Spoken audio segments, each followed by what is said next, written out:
We have to travel back almost 6,000 years to begin the journey of the Mediterranean olive.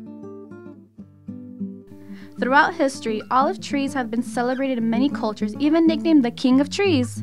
With frequent references in the Bible, cultivation of the olive goes back to the earliest times in Canaan, which encompasses modern-day Lebanon, Israel, and Palestinian territories. Olive oil has also played important roles in Middle Eastern, Greek, Roman, and European cultures for centuries. In Christianity, olive oil is one of 4 important symbols along with bread, water, and wine, symbolizing peace and reconciliation. The olive tree and oil each signified something meaningful for many civilizations across time. Indigenous to the Middle East, olive trees spread throughout southern parts of Europe into areas known today as Italy and Spain. The Spanish then brought the tree to Mexico in the 1700s and North America, planting trees in California in 1842 at Mission San Fernando. Conditions in these areas closely matched European climate. With time, olive trees eventually made their way to Texas and have been growing here since the 1930s. Over the course of time, olives and olive oil have become staples for people across the world. Today, olive oil is one of the primary components of the renowned Mediterranean diet. Although the highest per capita consumption figures are dominated by Mediterranean countries, consumers across the globe are finding the flavor and health benefits that come from using the olive oil hard to resist. Today, olive production is a thriving industry. The United States is the largest importer of olive oil in the world. California is the only state with large-scale commercial production of olives in the U.S. This presents a huge opportunity for Texas farmers. Coming in at roughly 120 calories per tablespoon, the health benefits of olive oil are extensive, leading to increased use in recent years. It is believed to help fight high blood pressure and obesity, and new applications are frequently being discovered. Olive oil has been used for thousands of years in cooking and is one of the cornerstones of the healthy Mediterranean diet. It is very versatile and with its fruity flavor and grassy aroma has become a must-have in the American kitchen. Olive oil can be used for sautéing, browning, stir-frying, deep frying, and as an ingredient in marinades and sauces. What many consumers do not know is olive oil is one of the best-kept beauty secrets. In addition to being a natural hypoallergenic way to moisturize skin, olive oil has strong antioxidants and vitamins A and E, which help renew and repair skin. In the past, it was thought that the olive tree required at least 88 days of chill temperatures to produce fruit. Researchers with the USDA have discovered that the production of fruit was actually more dependent on keeping the temperatures at or below 73 degrees Fahrenheit for the months of December, January, and February. Unfortunately, South Texas temperatures usually exceed that. This has kept South Texas from becoming a consistent supplier of olives. Engineering students at the University of Texas Pan American are working to devise a cooling system that would allow for the setting of fruit by providing a practical and low-cost method to keep temperatures within acceptable parameters. The device must be portable, easy to place and take down, and will likely include methods of shading, misting, or evaporative cooling to mimic the Mediterranean climate. A senior design team is developing an angle T design, blending elements of a half house and a tea house with shade cloth to provide a more ideal olive production environment. This design will cover the trees during peak sunlight hours and will be easy to adjust. The team wants to focus on small-scale farms roughly between 1 and 5 acres. The olive has never been commercially produced in the Rio Grande Valley, meaning this project has the potential to offer a new commercial crop to farmers in the area. The development of a technology that will allow for a more reliable olive crop in South Texas and other areas of the South will enable both current and future olive farmers to enter a growing market, increasing their profits and economic stability. Today, olive oil is being produced in South and Central Texas. Experimentation continues into finding appropriate growing regions within Texas. Efforts to raise olives are underway in Dilley, Divine, Carrizo Springs, Elmendorf, and Wimberley, Texas. Bella Vista Ranch, Texas Olive Ranch, and Sandy Oaks Olive Orchard all grow, press, bottle, and market under their own brand. Along a narrow strip of the Texas coast, USDA researchers have consistently produced olives for the last 10 years. Here in the Rio Grande Valley, research is being conducted to test methods which will increase the likelihood of consistent production of olives. Farmers looking to enter this market without sufficient resources may turn to a cooperative, which would lessen the financial burden required to obtain the necessary equipment and expertise and provide access to a wide variety of skill sets. Coming up next, we will be joined by experts and get their thoughts on olive production in South Texas. The internet can be a scary place. Luckily, VTX1 has you covered. Introducing VTX1 Online Protect. Secure It Plus offers antivirus, parental controls, firewalls, and PC optimization, all to keep you safe. File Hopper Plus gives you simple access to online file backup, cloud file storage, and easy file sharing, all on multiple devices. Password Genie securely stores your passwords, shipping and payment information, and traveler numbers. Get all three for only $5 a month. Stay safe with VTX1 Online Protect. We are your local provider.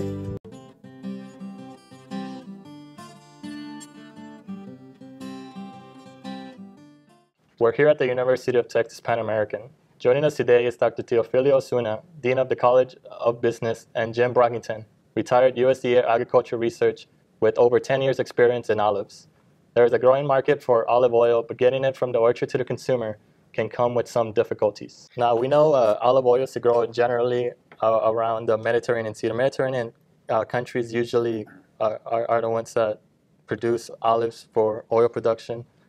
Now, can this production be replicated here in Texas? And if so, what areas of Texas are conducive to olive production? Okay, the state of California has been producing olive oil for a long time. It can be done here in Texas, but it depends on the temperatures because they require a certain chilling period. Now, the best area would be the coastline and also what is called the valley, which is the midsection south of Texas. So why would olive tree production be an area of interest? I mean, are they low maintenance? Are they salt-tolerant? What kind of properties do olive trees have that would make them an area of interest here in Texas? Well, they're real low maintenance. They hardly get any predators, and they require minimum watering, low fertilizer, and so it's kind of like a low maintenance crop.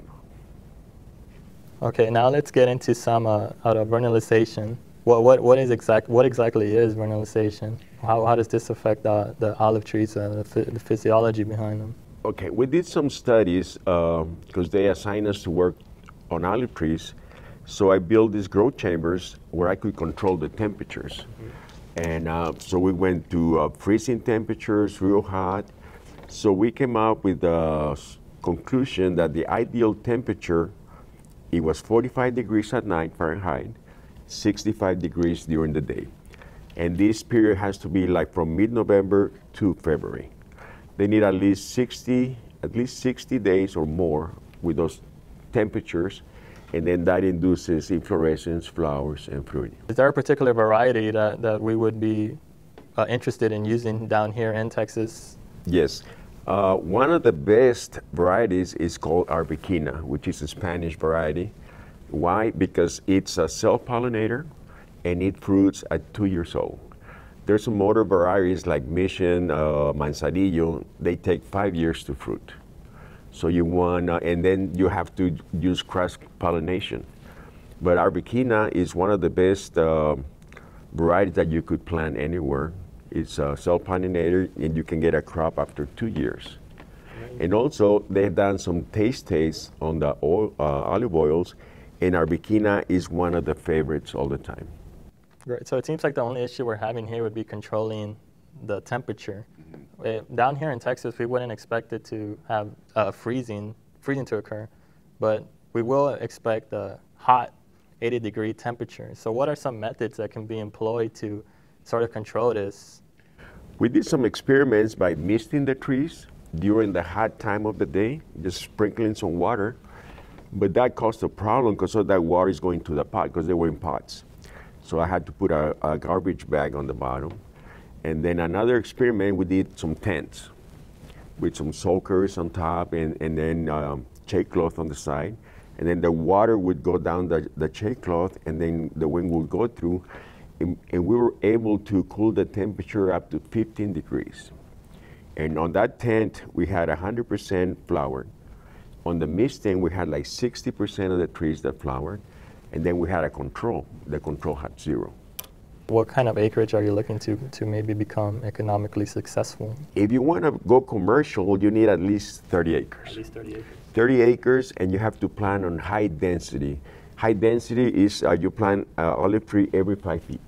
Okay. And then between them, like 15 feet. How would somebody wanting to invest in olives come to those actually getting the resources to begin? Well, good thing we have the internet. You can go in there and pretty much find out anything you want. My supervisor, Dr. Malik, he published a lot of papers on olives. So you can always go into the internet and find out pretty much whatever you need. There's some orchards here in Texas. If you're interested in going into this business, you can visit these places, and talk to the owners and their experience. What would they recommend? We consume over 80 million gallons a year in the U.S. California produces only 500,000. So the other part's got to come from somewhere. It's mainly from Italy. So the market is there. Now, if you get a product from Texas, that's going to be a lot fresher than if you get it from Italy or other countries. And we did some tests on the oils from all over the world, and the Texas olive oil was the best. It had the most nutrients. It was fresher because it was this year's crop. Have you done taste testing for them? Yes. Actually, Arbequina, the variety I mentioned earlier, is one of the best ones. Is the ones that people like the most. There's probably over 50, 60 varieties. Okay. But in Texas, there's about 20 varieties that can be grown in Texas. But like I said, Arbequina, it was our favorite because it's a self-pollinator and it produces fruit earlier. When we return, we will continue our panel discussion and learn more about the commercialization of olives.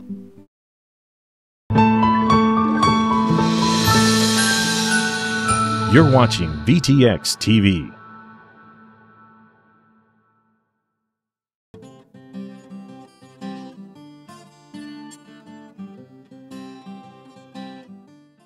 You talked about getting into this.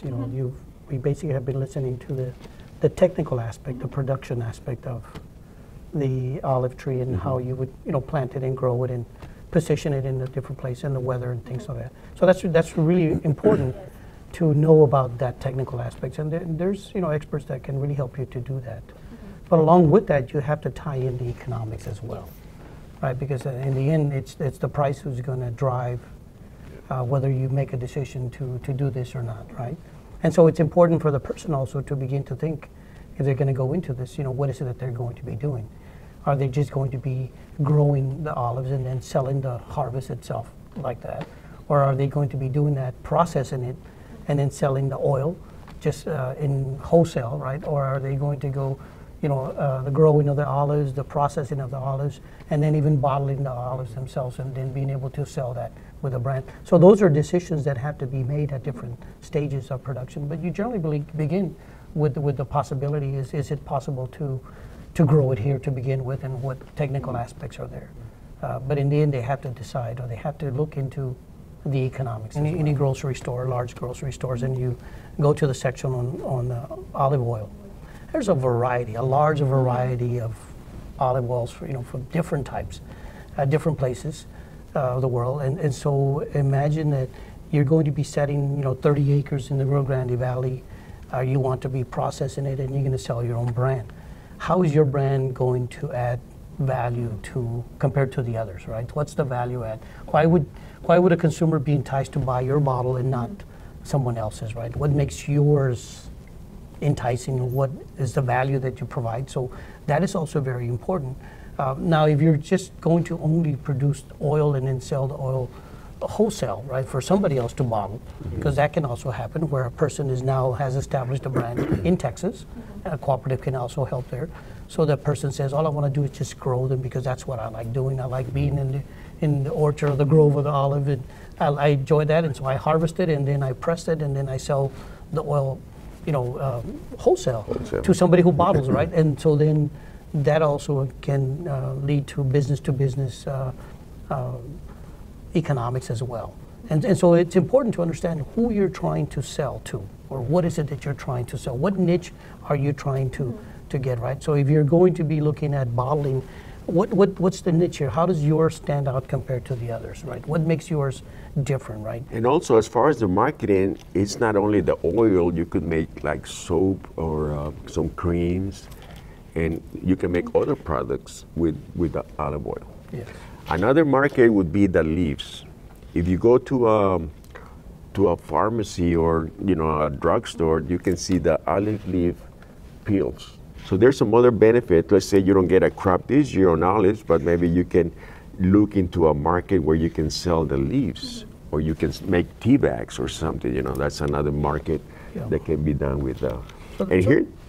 That's where the cooperative or the association, if you have a growers association, becomes in very handy, because they would then provide information of this type. Because if it's one individual getting that information is very difficult, right? But if you have a group of individuals, then they could get together to be able to gain the additional information of new products, new derivatives from olive, from the olive trees themselves or from the olives themselves also.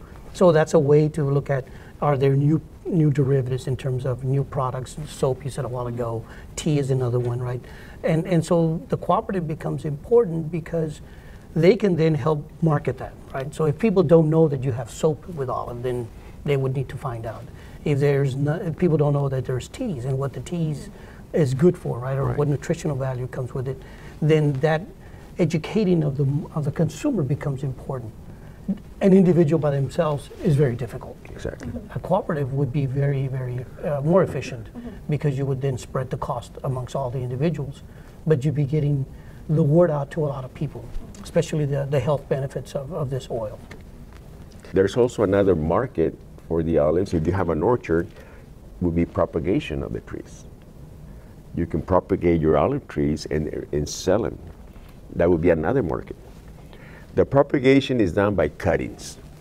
You cut a little branch, and then you dip it in some root hormone, and then you put it in pots and all that. And that would be another market. If you have you can harvest your olives and then produce cuttings, and then you can sell those trees to somebody else that wants to put an orchard, or to somebody that just wants them for ornamental purposes. There's a lot of derivatives from that. I'd like to go back to the idea of I don't want to say agricultural tourism, but it's when you bring people to the area to have an experience, right? That becomes very important. If you look in South Texas, you have deer hunting, you have leases, right? A lot of times it's not just the killing of the deer, or that you're going to be doing that. Rather, it's the experience that you go there with your buddies, and you spend 2 nights or two days there hunting and doing things. And a lot of times you don't kill anything, right? But they enjoyed the experience. Well, you could have an experience when you go to a co-op that has all these orchards of olive trees, and then the processing, where there is an experience that you enjoy the evening. You go there and you do that, right?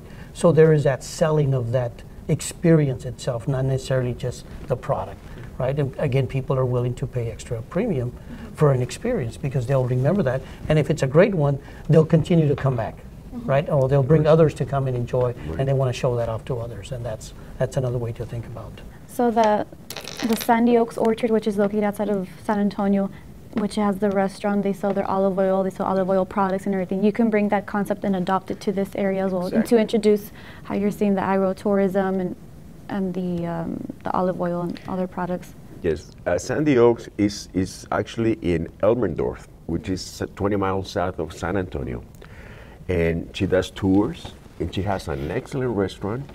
And her place is kind of like European style. So when you go there, you feel you're in another country. And she has a gift store. She sells caps, T-shirts, all kinds of stuff. Trays made out of olive wood. I mean, the market is there. I mean, so much. But that concept could bring down here, and people would love it. People would like it. Like I said, selling an experience. Yes, exactly what he mentioned earlier, an experience.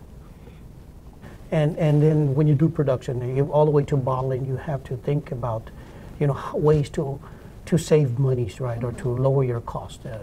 The sharing of a press, right, the sharing of a bottling system. All of those things are very helpful in terms of lowering costs, and a cooperative would help do that for small farmers that are beginning to to do it are interested in this area, right? But then you have to also look at the store itself where this is going to be sold, right?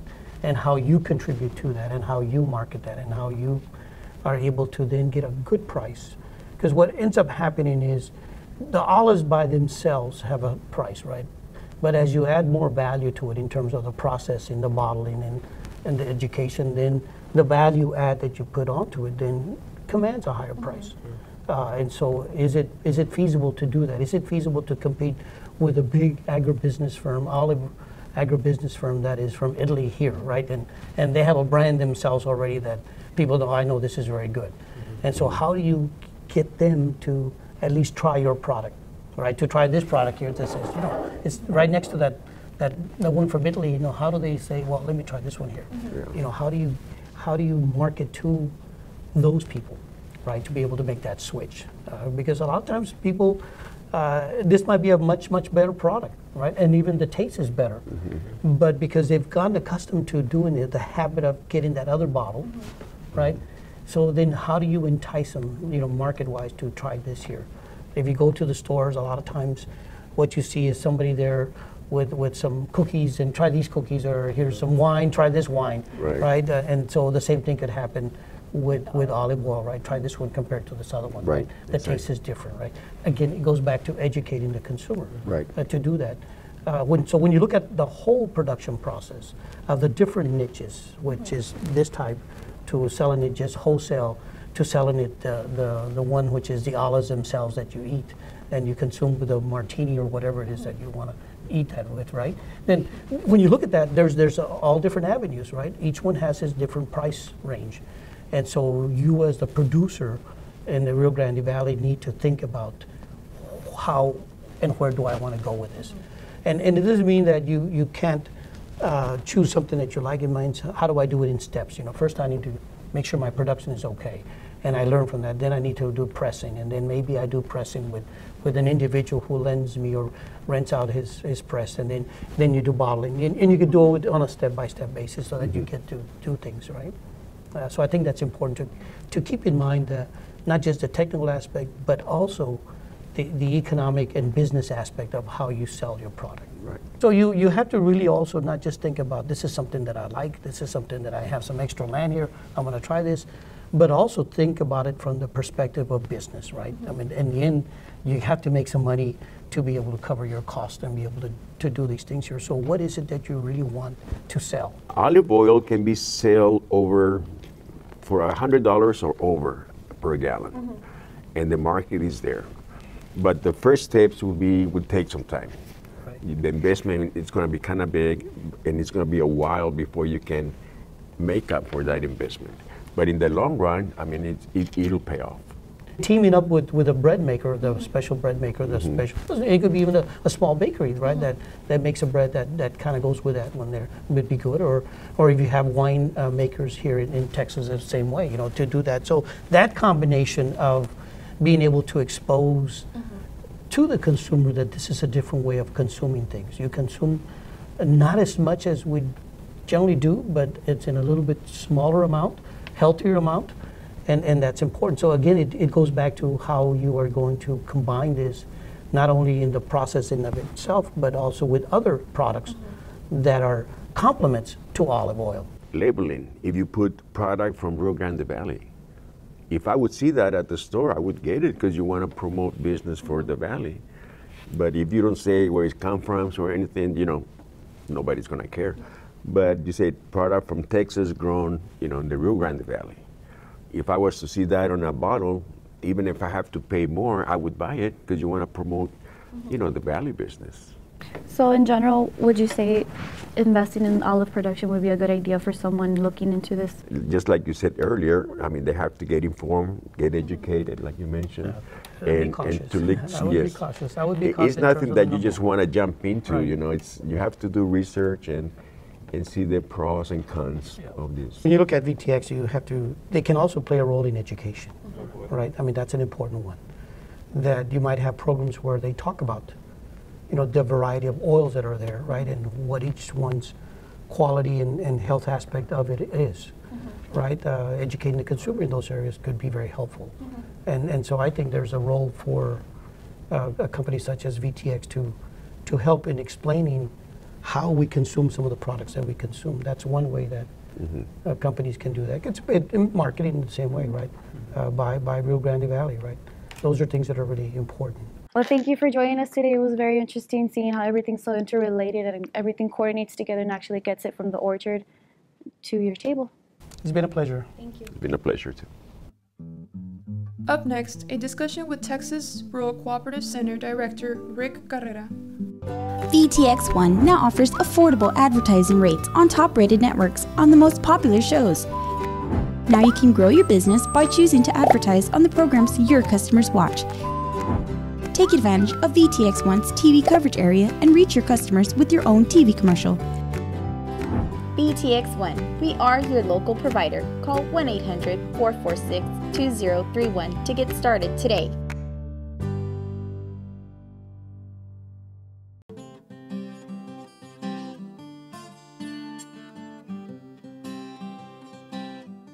We're here at the University of Texas Pan American. Joining me today is Texas Rural Cooperative Center Director Rick Carrera. During the panel discussion, Dr. Ozuna presented the ideas of a cooperative for those individuals looking to invest in olive production. First of all, what is a cooperative and what are the requirements needed to start one? Well, Leilani, a cooperative is like any other business. It's a business entity formed by several people, but it's formed by the very people who are going to use the products and services. A group of people will organize themselves to develop a business that they can use that will also serve the general public, but they'll also have a voice in the leadership and how the business runs at the same time. The requirements needed, much like any other business, funding is important, depending on the size of the cooperative and what it's designed to do. More importantly is a group of dedicated individuals who are willing to work together to solve a common goal from a business perspective in order to fill a need that's needed within their particular industry or community. Okay. How can a cooperative influence olive oil production here in South Texas? A cooperative would make it much easier for people to actually get into that industry. The industry is not the most cost efficient, or it's not the least expensive industry that one can get in. The barriers to entry can be quite high from a financial standpoint. The cooperative would lend a hand in that it would share the expenses of your processing equipment, the olive oil press, the harvesting equipment, everything that's needed to actually press olive oil, which is a substantial investment. You can share those costs over a number of producers as opposed to one person taking on that cost. So this is where the Texas Rural Cooperative Center comes into play for those individuals looking to invest. We would come into play in orienting them on how the co-op would best fit their needs. Individuals or groups of individual producers will approach us wanting to start a co-op. More often than not, we will sit with the producers and just let them know what the benefits of the cooperative are, and then they kind of formulate how they think the co-op would best fit their needs from that point on. So more than anything, we will kind of introduce them to the whole cooperative business model and how it functions and how it might best fit their needs. And going back to what is needed for a co-op, there has to be a good, strong need for it. So this kind of helps them develop in their mindset anyway, at least the group, where they want this to go and how they want the co-op to work. Okay. Lastly, any general advice for those individuals? We have found that those groups that are most successful in their cooperative development are those that have all the individual members on the same page in terms of what they want the co-op to do. The need it's going to serve, the business it's going to provide, and the economic benefit that everybody's going to get from it. As long as everybody's on that same page and they're willing to work together, then they're in good shape moving forward. Well, thank you for joining us today. It was great to see what insight TRCC has for individuals looking into olive oil production. Absolutely. Thank you for having me. It's been a real pleasure.